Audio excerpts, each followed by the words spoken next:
Hello friends, I'm Ashish. Today I'm very happy and I want to share my happiness with you. Not as a guru or as an expert, but as someone who has recently learned something very simple and something very small, but that changed my life. You see, I am over 50 now, and a few weeks ago, I noticed something. I bent to pick up something and I felt the stiffness. I realized that my body is not moving as it used to be, that my work life, 21 years of online work, sitting on the desk, has really affected my movement. And even for short distance, I'll take car. That slowly crept upon me.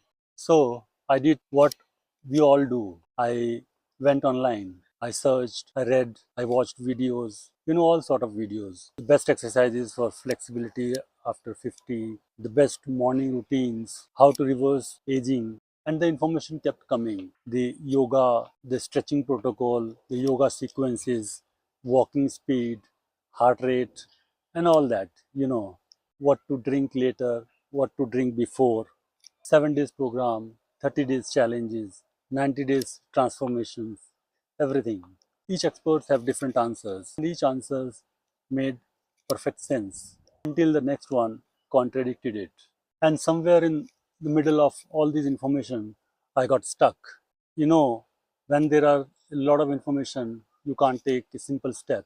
When planning a perfect routine becomes easier than starting an imperfect one. That was where I was. Analysis paralysis, they call it. Fancy name for a simple trap. I would think tomorrow. Tomorrow I will start perfectly. I will figure it out first. I will plan perfectly. I will have right clothes to start with. Tomorrow became next week. Next week became someday. And my body kept getting stiffer.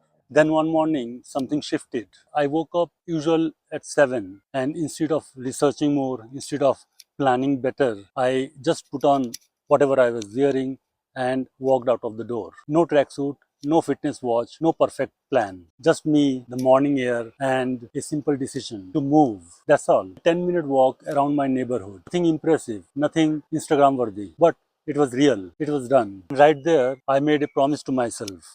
Just 21 days. Just 21 days, I will show up. However imperfectly, whatever happened, I will just keep moving forward. Day 2 came. And you know what my mind did? It got clever. It said, Ashish, what are you doing? It said, you can't go like this. You need proper walking clothes. You need a tracksuit. You need a good pair of shoes. And let us shop, and then we will plan it perfectly. This is what my mind said. I almost fell for it. Almost. But I recognized the voice of comfort, the voice of delay, and the voice of remaining the same. I continued to walk anyway, in whatever way. By day 3, this voice became quieter. Day 4 brought something new. My legs started paining. Not badly, just reminded of being there. And again, the mind tried its tricks. It said, you're overdoing it. You should have researched proper technique. Now, take a break and rest. That is what the mind does. But by then, I had already learned something. Comfort isn't always damage. Time it is just adaptation. So I did not stop. I just adjusted my walks a little shorter for a few days. That gave my body some time to catch up with my intention. And you know what? It worked. Pain softened. The resistance faded. And by day 7, I won the first battle. Week 2, I added something small, few arm circles, some neck rotations, some waist twisting, small making movements.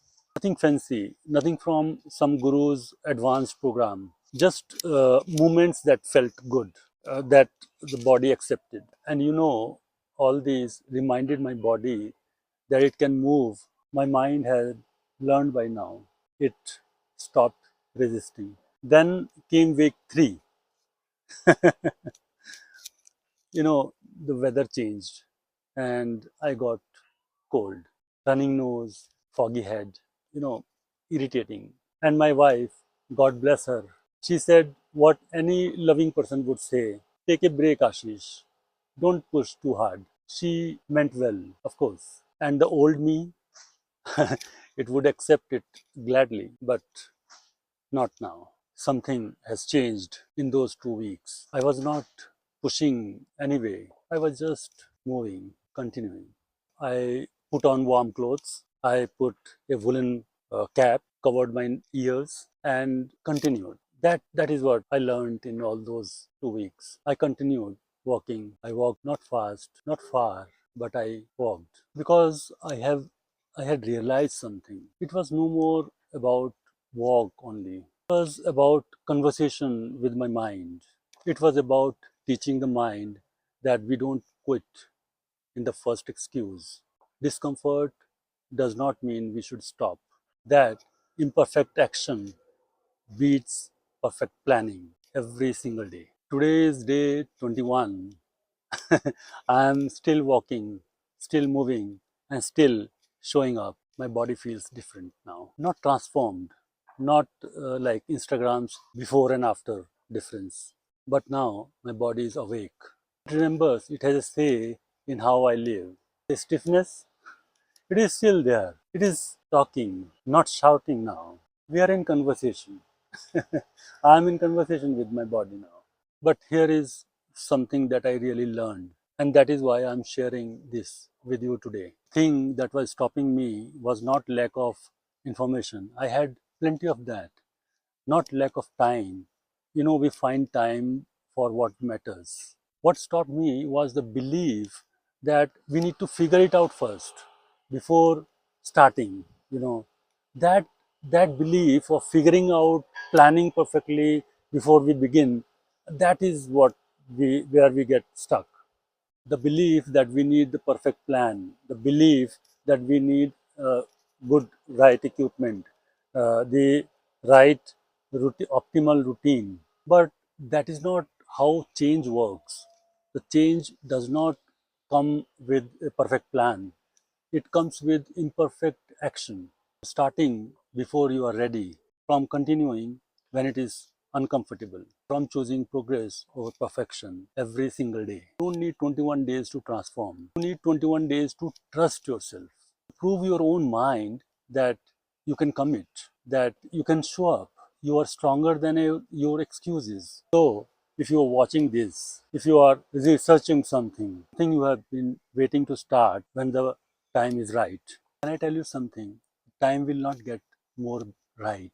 The plan will not get more perfect. And the discomforts or the excuses won't get less convincing. But you can decide right now, today, to take one small step. Not the optimal step, not the perfect step, but just the next step. Maybe it is 10 minutes walk, maybe it is 5 minutes of stretching, maybe it is just a glass of water the first thing in the morning, whatever it is. Make it so small that your mind could not resist it.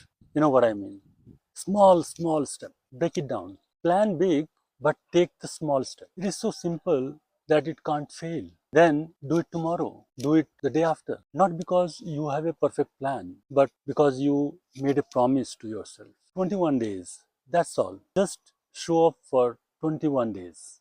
That's all. Perfectly, inconsistently, in whatever way.